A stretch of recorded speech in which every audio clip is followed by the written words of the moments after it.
Hi, everyone, and welcome to the Guilt-Free Book Club's Summer 2025 pop-up session on Ludic Pedagogy, a topic near and dear to my heart. I am delighted to have the honor of welcoming Dr. Sharon Lauricella here to our program, the co-author, along with Keith Edmonds, of this fabulous book, Ludic Pedagogy, a seriously fun way to teach and learn. Um, and I'll just go to my notes here to keep on with the intro. So the Ludic Pedagogy model of fun, positivity, play, and playfulness is applicable across the disciplines to create learning environments that promote increased intrinsic motivation and improved learning outcomes. Keep on admitting people to the Zoom room. Dr. Lauricella will share practical strategies for bolstering student engagement, retention, lasting learning. She'll discuss empirical research grounding the Ludic pedagogy model and demonstrate the plethora of ways that Ludic pedagogies promote increased learning and student well-being, providing students more memorable, meaningful, and valuable educational experiences in university. So that's a lot of fabulous things. And really quickly about Sharon. Dr. Sharon Lauricella is a professor of communication and digital media studies and the teaching scholar in residence at the University of Ontario's Institute of Technology, which the kids on the suburb outskirts of Toronto call Ontario Tech. And she is from Massachusetts. So I'm a big Red Sox fan. I really appreciate that you brought that in your bio in this book, really focused on the Red Sox fan parts. I wore my Red Sox hat today just to be playful and welcome you to our Fenway neighborhood of Boston, where the Red Sox play. You know, whenever you want to come, you have friends here and a home here in the Fenway. So I'll turn it over to Sharon, who will, share her screen, her thoughts, and everything. But as you're doing so, just take a look, y'all, at the cover of this book, which the Wentworth Library was kind enough to purchase for us, at this really interesting image of a marble bust with funny glasses and googly eyes superimposed. And Sharon was saying that her and Keith helped choose that image. So I wonder if you might kick us off by telling us about interpreting a bit that image and what that means to you in the context of what ludic pedagogy even is. Sure. Thank you for that nice intro, Josh. Yeah. Keith and I picked that picture because it was a little bit irreverent, right? It seemed very, the marble bust is very academic and formal, and then the irreverent googly eyes on it um, just made us feel like uh, we were kind of bucking the trend of serious academia, right? So that's why we picked that one. It was a really quick choice for a book cover. So we love it. I Excellent. Well, feel free to, I know you have an exciting presentation for us, including some interactivity. So looking forward to that. And for folks following along at home or watching the recording, you can also access the book through the Wentworth Library as well.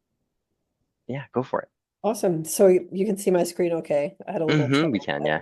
finding it. Today I wanted to talk about course content that students are going to bring to a cocktail party and what it means to teach with ludic pedagogy. And I invite you to join my presentation on Mentimeter. So there's a couple ways you can do that. You can either go to a new browser window and go to menti.com and then type in the 8-digit code you see here, or you can just use your phone like all my students do and just follow the QR code. Either way. Then you'll see the presentation through Zoom, but you'll also have it on your own device as well.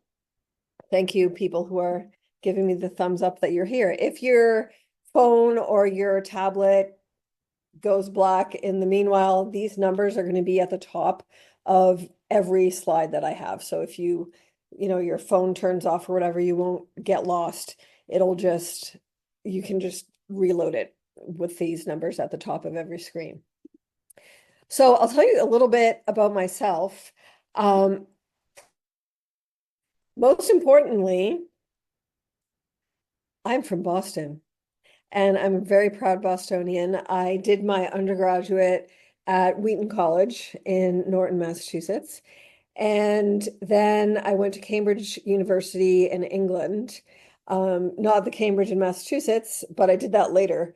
Went to Cambridge for my PhD, and then only a few years ago, I have a certificate in higher education teaching and learning from the Derek Bok Center for Teaching and Learning at Harvard. So I did actually end up coming back to Boston. So, and I'm actually headed down the Cape in 2 weeks. We're going to be there for the 4th of July, and that's just my favorite place on earth. I'm cross-appointed between the Faculty of Social Science and the Faculty of Education at Ontario Tech. We're located just outside Toronto. And I just consider myself a cultivator of fun. I try to make even the most boring things fun. So I do a lot of alternative delivery courses. One of my goals in my teaching innovation is to get away from the 16 week semester where we meet for 3 hours a week, like Monday, Wednesday, Friday, or Tuesday, Thursday, for 12 weeks, 14 weeks, 16 weeks, exam at the end. I really want to get away from that. This semester, I'm teaching an alternative delivery course, and it's in the Faculty of Education. We had, I think, 4 online meetings. Then next week, this is how ridiculous my teaching is. Next week, I'm taking 50 students camping at a conservation area as an experiential component of the course. I really had to beg my dean to let me teach this course. And I was saying, students are going to love it. It's going to be great. I did it in the fall as well. And the dean was like, do you really think people are going to sign up for that? And I'm like, I promise people are going to sign up. So students signed up in the fall. It was a wild success. This semester, the course filled in 30 minutes. So, well, the dean was, skeptical. I I proved my point, and I'm literally going camping for the second time with 50 students. So that's What's what the I'm doing. topic? I mean, The, or with the title of the course, or yeah, the in the maybe that's the fall, academic in me. I want to know where it fits. yeah. Yeah, in the fall, it was a listening course. So it was about listening to the self, listening to different perspectives, to academic literature, to one another, to nature, these kinds of things. This semester, the course is on wellness. It's wellness for educators because it's for students who are in the BA Educational Studies program.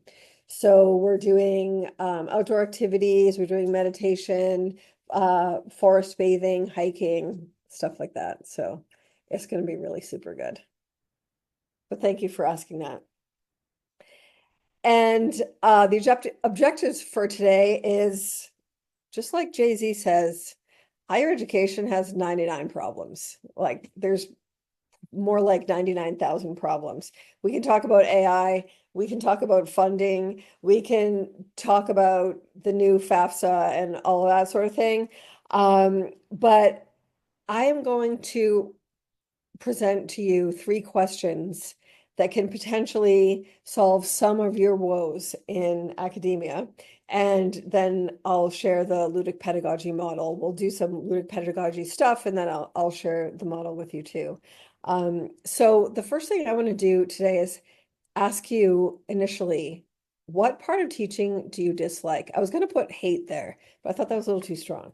So in the Mentimeter, you can put whatever words, phrases, what part of teaching do you not like?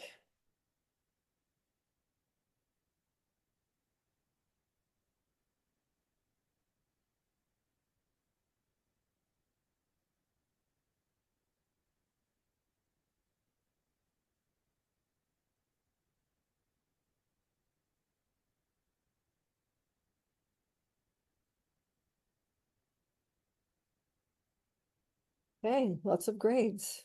Students don't want to learn. Chasing students down, I know. That's really not in our job description, but we do it, don't we? And when students are late. So in Mentimeter, the bigger a word is, the more people said it. So grading is the biggest of our 99 problems. Unengaged students, when students don't want to learn, same kind of thing. When they're late, that kind of stuff. Grade grubbing, I think, kind of counts under the umbrella of grading. So I'll tell you what, guess what? Everybody else doesn't like grading either. So there are many things that academics dislike. Grading is one of those things. But if we think about it in terms of students, it's that kind of work that students also don't like. They don't like having to do assignments that aren't really important to them. They dislike having to do assignments that they feel like they don't resonate with. They don't like doing reading.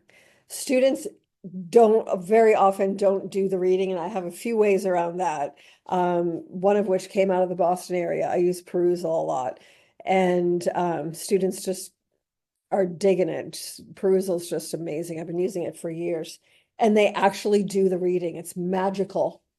So they don't like prep. They don't like doing assignments. They don't like feedback unless it's positive.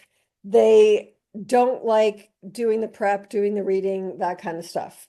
So now let's switch the dialogue a little bit, and I'll ask you, what part of teaching do you like?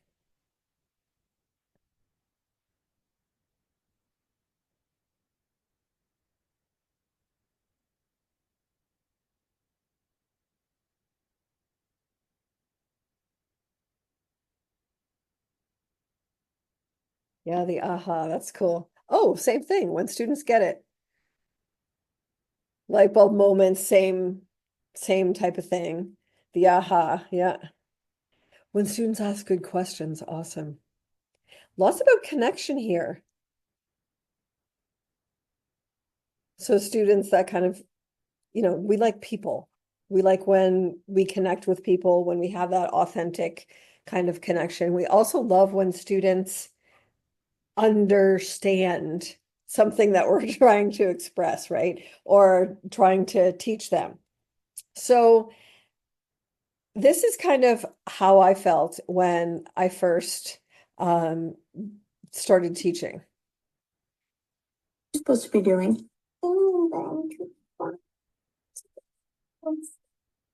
You're supposed to be doing. You're supposed to be doing.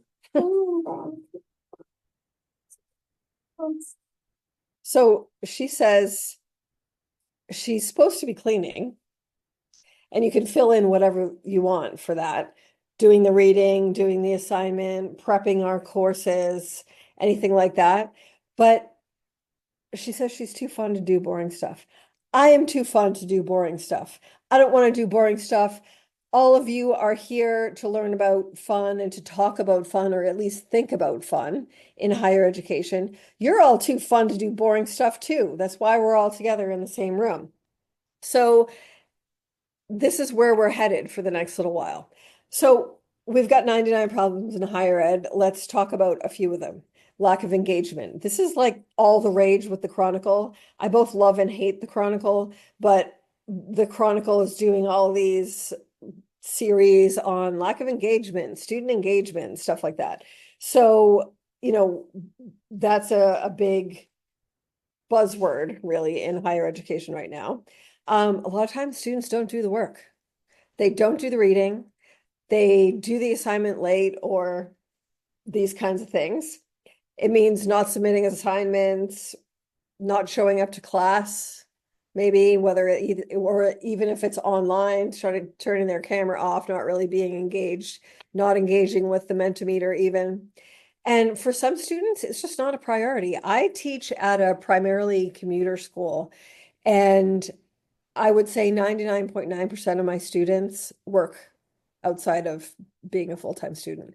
So this, like, very often school is just not their priority. They've got to work to pay the bills. They've got to work to stay in school, and they got to stay in school to get another job. So it's like this vicious cycle, but the priority is putting food on the table. Another thing that I've noticed with students too is that they fear failure. They are so afraid to fail.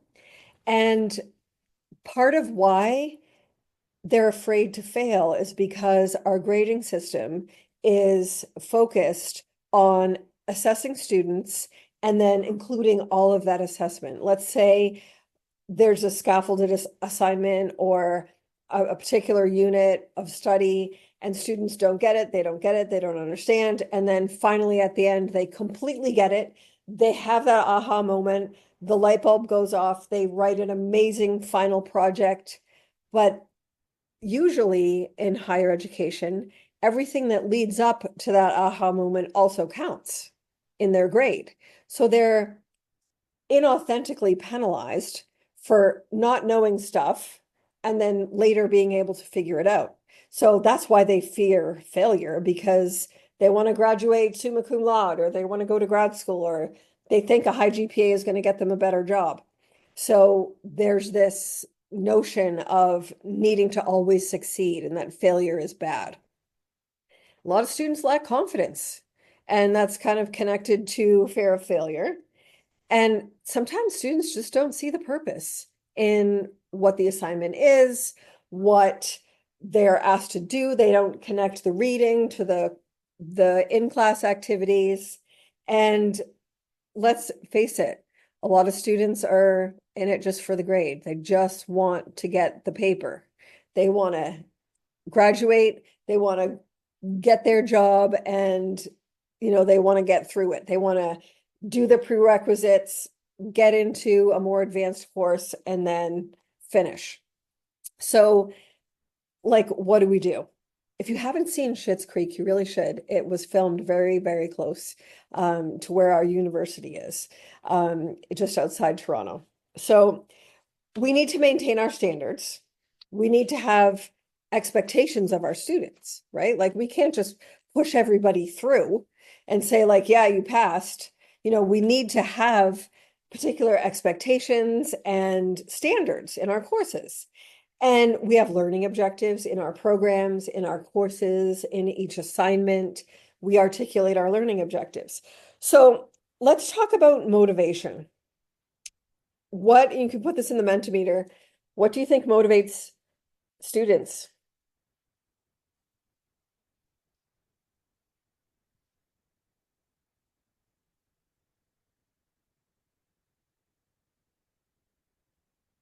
You don't have to put 3.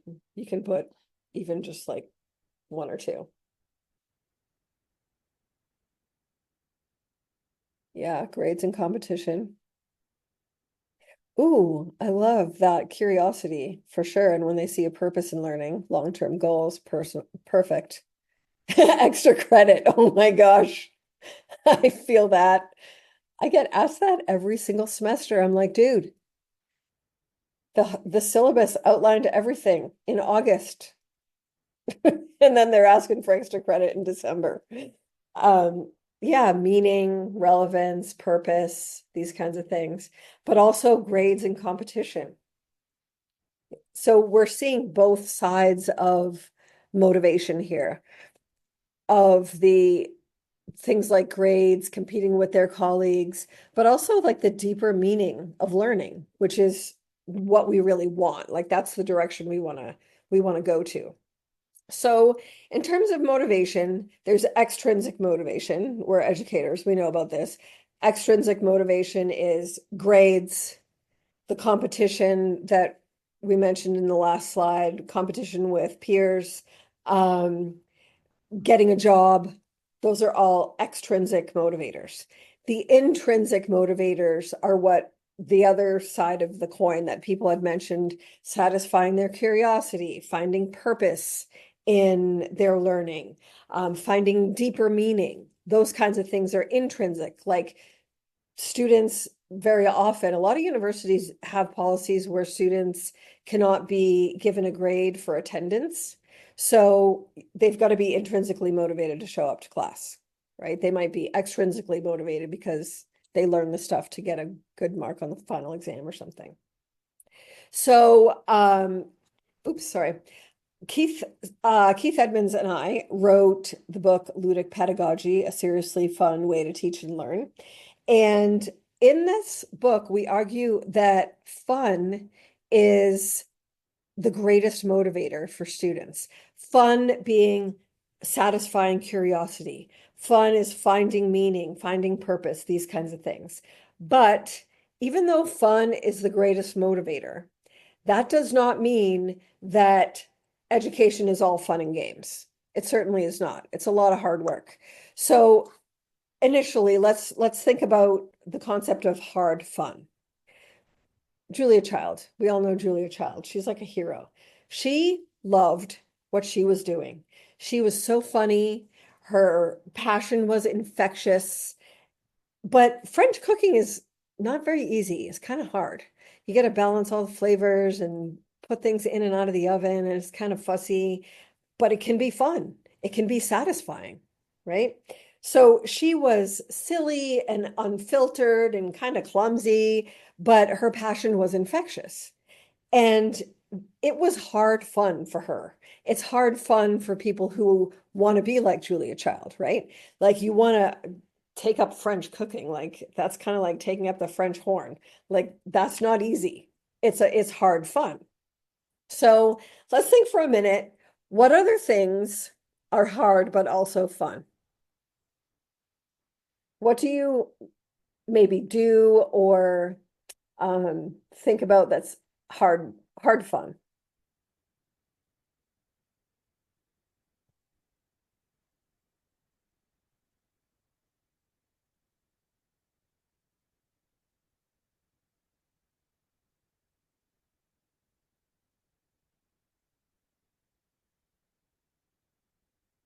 Ooh, lots of exercise. You all have a nice place to go running in the Fenway. So good.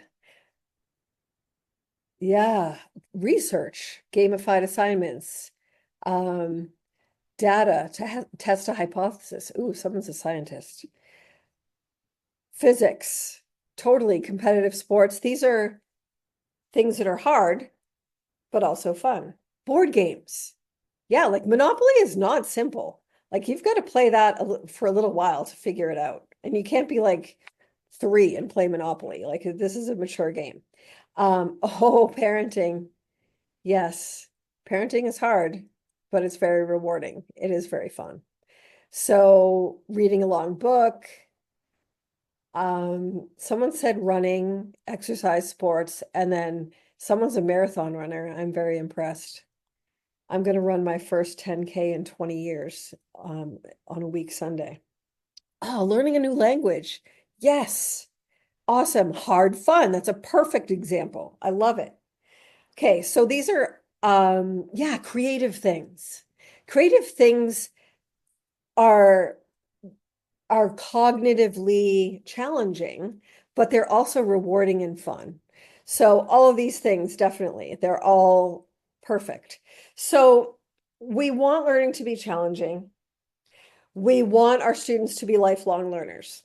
So learning should be fun. We want to cultivate lifelong learners.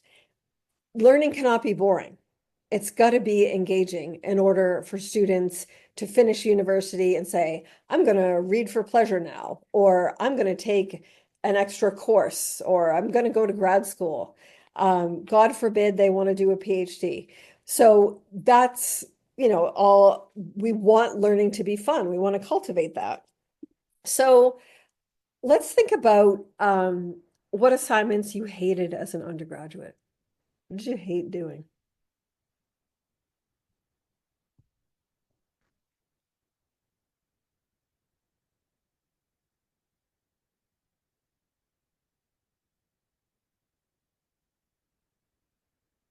Essays. Long, onerous papers. That's a good example.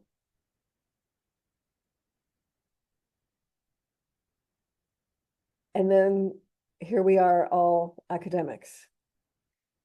We didn't like doing essays and papers, and now we do it for a living. It's that sunk cost. Problem sets. Okay. I hated multiple choice. Yeah, assignments that felt irrelevant. If you don't talk about it in class, it just feels irrelevant and it doesn't make sense to you. Yeah, work that's easy, but time consuming. Feels like busy work, feels like you just kind of have to get it done. So I'm going to give you my three patented, not really, but almost, um, questions that I outline briefly in the book that save me a lot of headache in terms of my teaching. Okay, someone admitted that they liked most things but didn't necessarily do it all. That's awesome. I love that transparency. Perfect. So, the first question I ask myself when I'm organizing my teaching, thinking ludic pedagogically, would I want to do this assignment? And it sounds so obvious, right? Like, would I want to do this? Why would we assign our students stuff that we wouldn't want to do? And I'm ridiculous. So I do all of my assignments with my students. And I like doing this for a variety of reasons. First, it gives me an idea of how long it's going to take a student to do the assignment. So if I do it in like 3 hours, I'm expecting students to probably take a lot longer to be able to complete that. So, for example, in my wellness course this semester, I had students assess their wellness in a whole bunch of areas, a bunch of wellness dimensions, and then present a visual on where they stood. And it could be anonymous. Um, and it took me quite a while to do that for myself. And it was a really helpful exercise for me personally, but also to relate to students and how long everything takes. And in project-based courses, I do the project too, and it helps me to just relate to where students are. So I do them all. I do all the readings. I participate in perusal. I load up all my readings in perusal, and I make comments in perusal as well. It's kind of fun to have that dialogue with students. So that's my first question. Would I want to do this assignment? So the next thing I'll ask you is, agree on a scale of disagree to agree. How do you feel about these statements?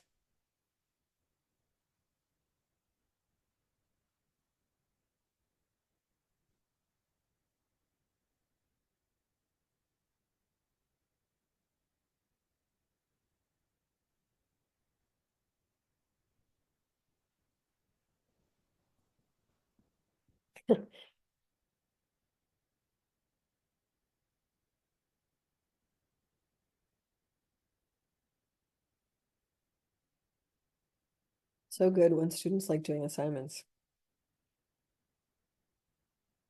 I would probably really skew these results. I actually love reading all my students' assignments. I just wish I had more time to do it. That's where the catch is. Okay. So my second question that I ask myself is, am I going to hate my life when I'm assessing this assignment? And I've experimented with ungrading and I've given feedback, but no grade. The question doesn't change either way. Am I going to hate my life when I'm giving feedback on this assignment, when I'm helping students to improve on this assignment, or giving any sort of assessment, feedback, grade, anything like that? Am I going to hate my life? So here's the thing. We're all academics and we have academic freedom. We can decide what assignments to give our students, right? Why would we give them something that's boring for us to read? Why would we do that to ourselves? And it was kind of later in my career, not that no, I'm only 22 in my heart, but it was, I don't know, not all that long ago when I realized I don't have to do what all the other profs do. I can give students all kinds of fun stuff. So I think about how much I hate like giving, taking all the time to give a grade and all that kind of stuff. And I try to create assignments that are not a chore to grade and that are fun. And part of that is giving enough information to students. Like all the information has to be really super clear, and you got to answer all the questions in the assignment sheet and stuff like that. Part of it's making sure that you've taught students well enough that they're able to actually do it, that they have the skills to do this assignment. And then this is a whole other talk that I could do, Josh, someday in my life, if you're interested, but on non-disposable assignments. What is a non-disposable assignment?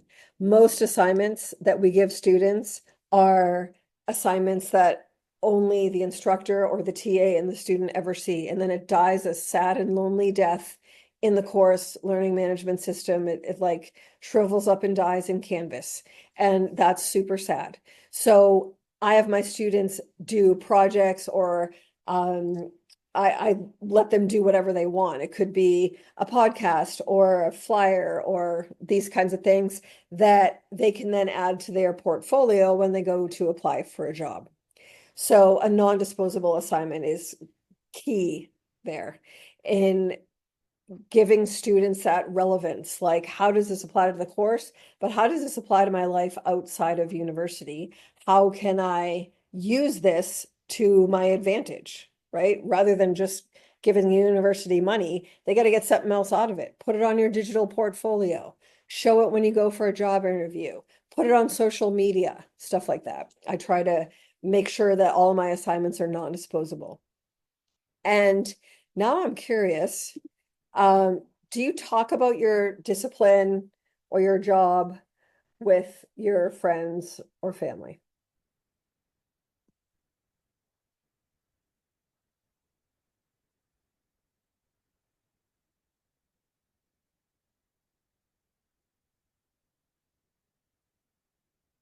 Okay, most people talk about their job, their discipline, could be science, could be communication and digital media, education, any of these things.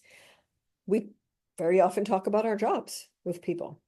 So my very favorite question that I ask myself is, will this whatever, will this assignment, will this reading, will this activity, will this class period, will this discussion make my students more interesting at parties?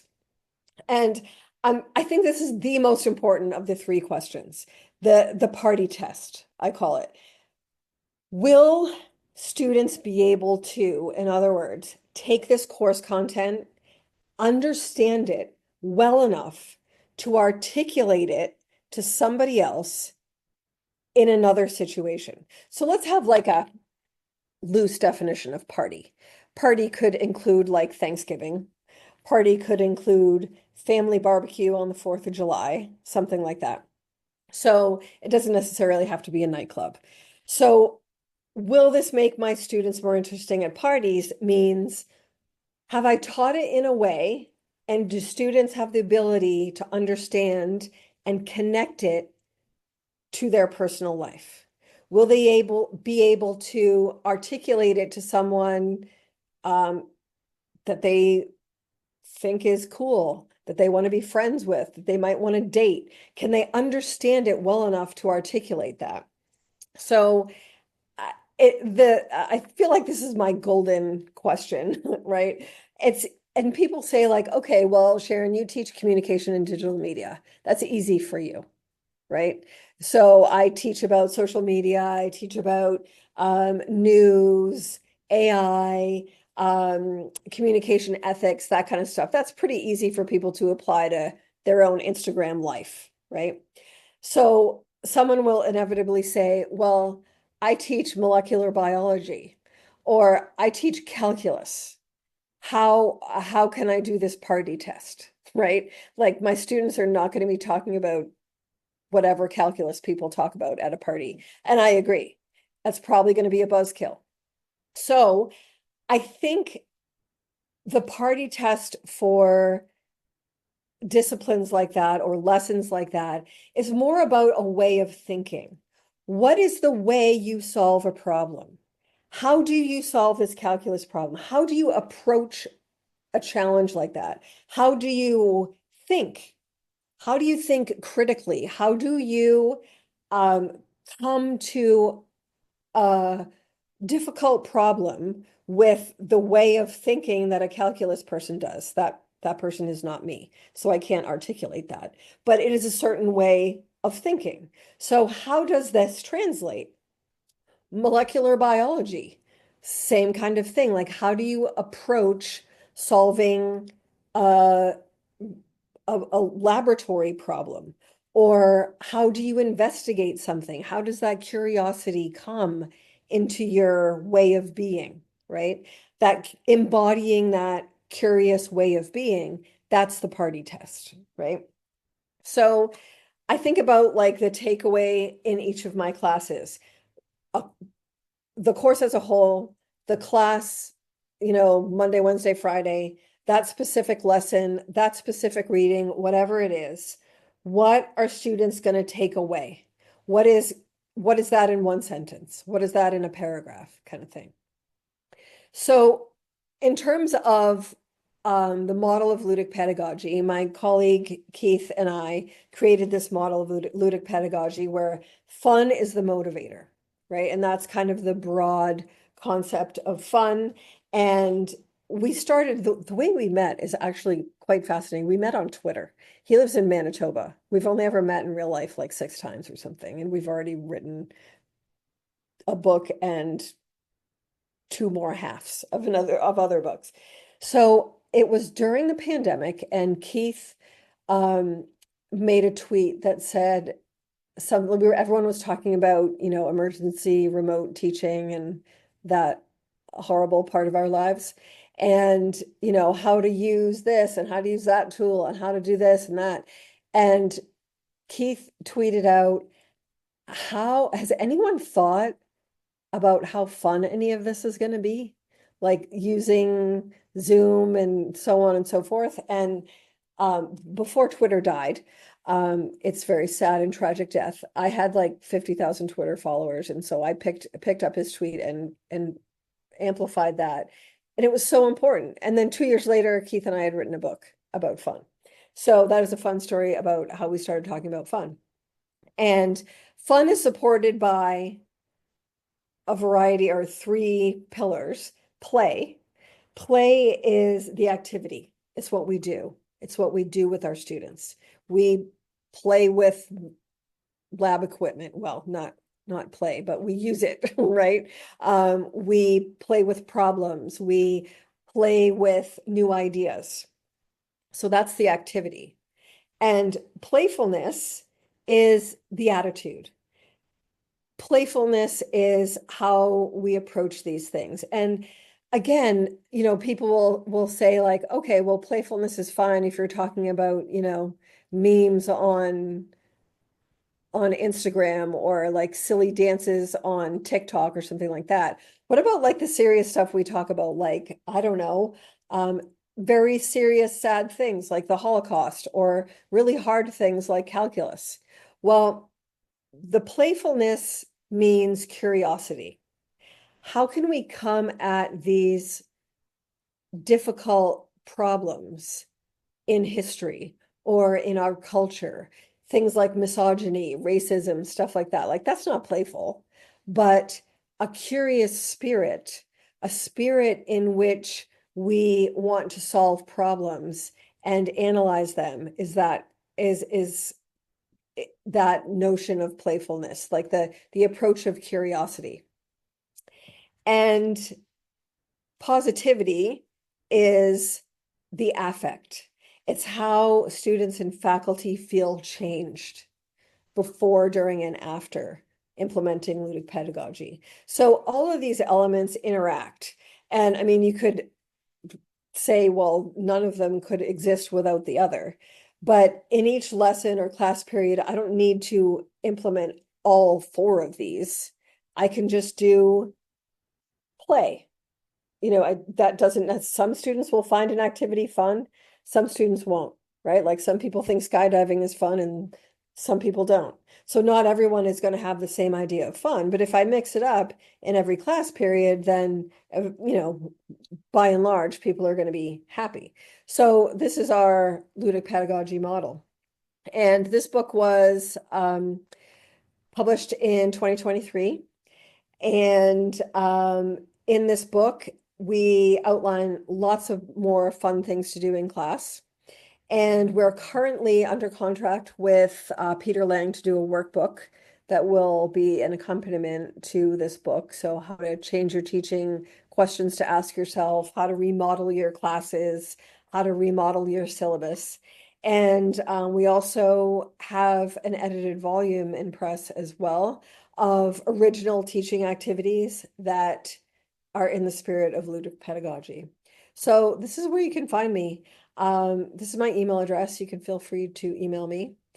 Instagram, Twitter, I'm not going to call it X. TikTok, this is my handle. I'm also on LinkedIn. I'm posting more on LinkedIn recently. I've been on the Shifting Schools podcast, the Ludicast podcast, Social Learning Amplified, that one's on Harvard, High Tech podcast, all sorts of podcasts. I talk about this kind of stuff, and lots of other places. So I would love to connect with you on social media, and I have enjoyed this greatly. I'm happy to take any questions or have conversation. All right. Well, thank you so much, Sharon, for this fabulous and fascinating presentation and very inspiring.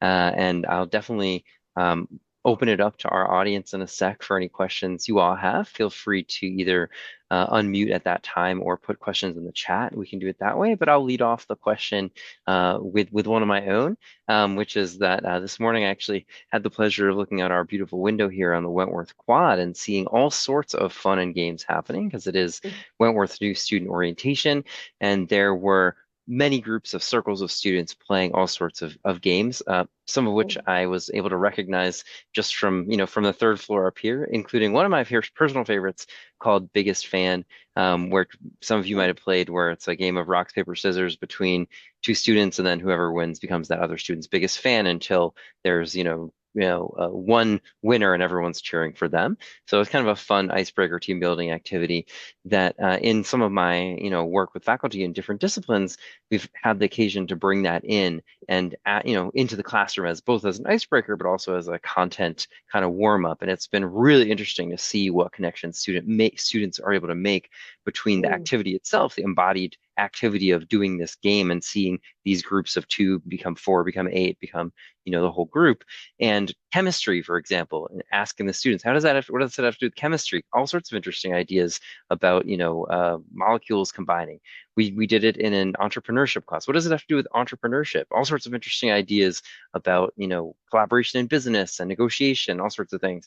So I'm curious about some of the activities, the exercises that you mentioned that you have in the workbook. Are there any favorites you like to use in your classroom with students that you feel like could be kind of applicable across the disciplines, where there's that element of embodied play in social connection, fun, but also there's a direct tie-in that have students making meaning and leading into discussion of the material itself? Yeah, that's a good question. I think there's different ways of responding to that. One is, you mentioned the games that you saw outside your window. Those kind of icebreakery things is one way of doing that. That's not, discipline specific. But in a more scholarly manner, one of the things my students love is case studies. I teach a comm ethics course. Yeah. She's like, yes, let's do case studies. Students love case studies because, and this is both a blessing and a curse. A lot of times there's no right answer. And that is awesome because they don't feel the pressure to be like say the right thing. You say, well, what if, and that's what I call my comm ethics course. I call it the what if class, because we'll have a case study and we'll talk about it. We'll talk about it online, and we'll talk about it in class. And they love it because a lot of times all the information isn't there. And they'll say, well, what if she said that instead of this, and that playfulness kind of comes out. And then the what ifs kind of multiply, right? And the case studies are really fun. And that's discipline unspecific too. You can usually get case studies in any subject area. How do you do that, Susanna? What do you teach? I was just going to put it in the chat, but I teach biochemistry and cell and molecular biology. There's a huge website that has a bunch of pre-prepared cases.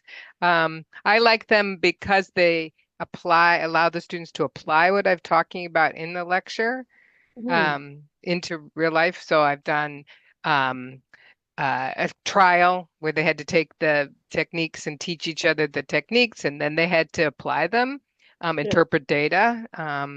I've also done one, I know there are a bunch where a community group is trying to decide what to do about a river or a area, and they have to, role play different people. Anyway, so I like them not only because they're playful and there is no right answer, but it lets them practice the material in a different way. So, Yeah. and I do have them write short summaries, but those are actually fun to read. What did you get out of it? What would you like to know more? Easy things. So Yeah. that's the way Yeah, I that's use them. awesome. I love it. Thank you for that. What other questions do folks have for Sharon?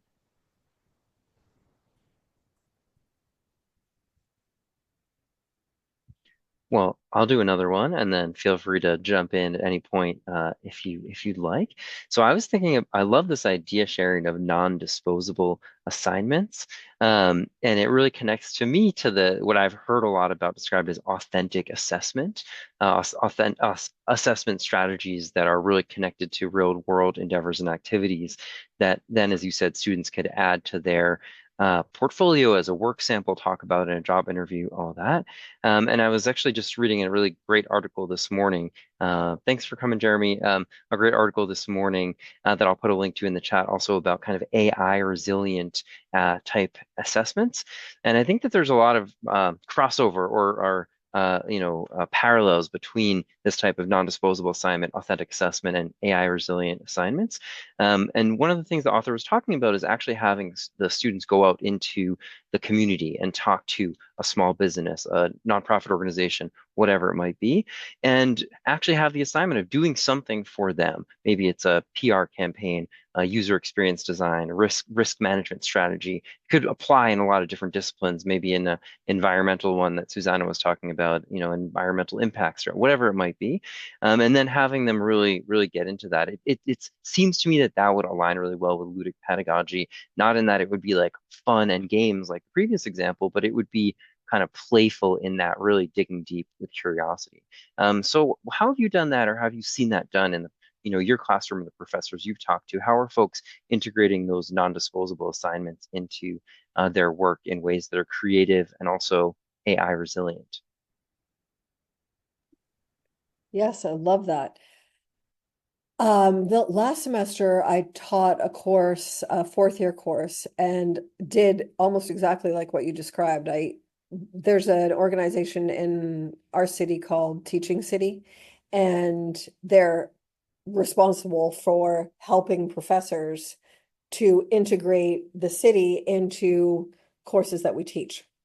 So I had Teaching City come in, and I had my students who were fourth year, so they were advanced, they knew what they were doing. They designed social media campaigns for a variety of organizations and businesses in the city, and it got them out in the city going to places that they hadn't been before. And they really pushed their boundaries in terms of what they were able to create, right? Like they had spec sheets from the client and they had a deadline, just the same way they would be doing in, an advertising firm or a marketing firm or something like that. And it was the first time I'd ever done that, and students loved it because they could see the connection and the takeaway, right? Like that, I think was really important. And, one of my students did, yeah, with business plans, something like that. Keith did that with a negotiation course. And one of my students did a connection, like a social media um, series, so to speak, on places in the city, because Toronto is a big, there's a lot of filming for movies and TV shows here because it used to be cheaper than in the US, but I don't know about the future of that. And like Schitt's Creek was filmed here. A whole bunch of other movies, like, the movie Thanksgiving was filmed up the street from my house.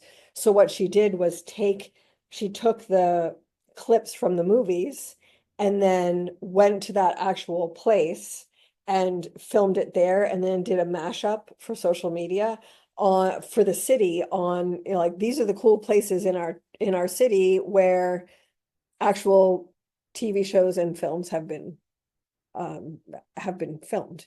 So that one was really cool. That was a really cool non-disposable.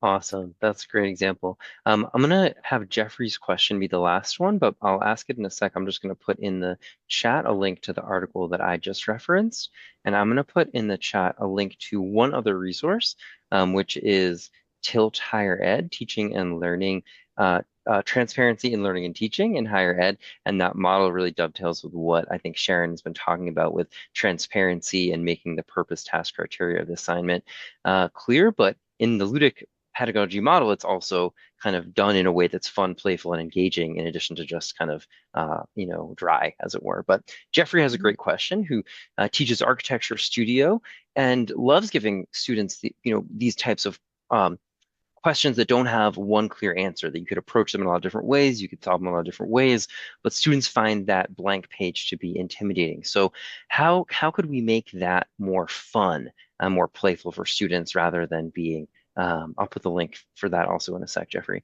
rather than being daunting? This could be a controversial answer, but it's kind of fun to ask AI things and then critique what AI does. And then, I even do it in my own writing, right? Now, I mean, ChatGPT has been around for 2.5 years, and I have to be a leader in understanding this new technology. So I'm at a point now where, the blank page is totally intimidating, but I can ask ChatGPT, and then I either know what I don't want to say because it's so bad, so I want to say something else, or it says something that's kind of meh, and then I want to improve it. So I wonder if there is something with AI that you could use to at least start, to at least generate something to change. Like, obviously not the whole assignment, but because it's not going to be great. Um, and then a lot of times I'll have students use AI and then give me what the AI said and tell me how you changed it. How did you improve that? The other thing that sometimes works, not outside of class, but in class, is just getting students in even pairs to start something on a blank page, and then they at least get something done. But I find the only way to really do that is in person, because if you give students that assignment to do outside of class, it's not going to happen, right? Because everyone's schedule is different. But at least if you do like the old standby, think, pair, share kind of thing, or at least get 2 people, 3 people, or get 2 people and then put them together with 2 other people and then generate it that way. So, and then that's like an activity in class. It gets students talking to each other, because if you don't do activities in class, students aren't going to know each other, because it's really hard to meet people in class unless you're doing an activity. So I would say start with pairs, and then make fours, and then maybe make six, and see what they can create, at least to begin with. And then students can go away And then everyone's going to come up with something different when they're on their own. Absolutely. I have a few thoughts about this I want to throw in before we wrap up, just for you, Jeffrey. So one thing I love to use is creative constraints. So rather than a full blank page, there are specific things that constrain their creativity and that can allow the creativity to bloom even more. Another thing is divergent thinking games or exercises, where part of the exercise is brainstorming as widely as possible. And we've in entrepreneurship class, we have a bunch of fun divergent thinking games and exercises that we can talk about more if you want to contact me offline. Also, one of my favorite Ludic Pedagogy practitioners is David Thomas of Professors at Play, another organization I'll put in the chat. I'm sure, I think that may be how I met Sharon, I'm not sure, where he has, he wants students to design, I think it's a house, I think it's some sort of architecture-based thing, and they have a hard time getting creative with it. So he's like, first design an insane sandwich, like a ridiculous sandwich, and they do that, and then they design something else ridiculous, and they're able to apply this kind of creative divergent thinking to those situations, which somehow feel less high stakes than the house. And then he's like, okay, you can do it here. What elements could you bring in? So lots of thoughts to that, and I see folks have added to the chat. Jigsaw strategies for getting students to work together, kind of a social connectivist way where they're teaching and learning from each other.